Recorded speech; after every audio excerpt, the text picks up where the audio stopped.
มีนา68ใส่ปุ๋ยยางพี่น้องนี่แหละ25เอาบ่แม่นเนาะ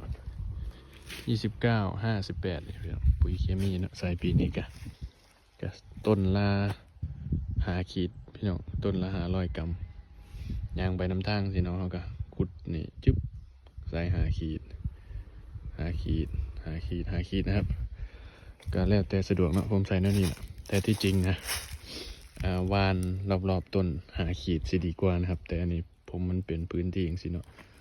กับฝนตกมามันก็ไหลลงห้องมันเบิดครับหรือสิขุดอ้อมต้นละ4 หลุมก็ยังดีกว่าหลุมเดียวนะครับแต่อันนี้ก็บอกง่ายๆขี้ข้านก็หลุมละ5 ขีดไปเลยเนาะมันก็สิได้กินอยู่ดอกจึ๊บแถวนั้นก็ขุดวางทางยางครับข้างครับกระจกเขาก็จะมีสีขาวสีน้ำตาลแล้วก็สีแดงเนาะ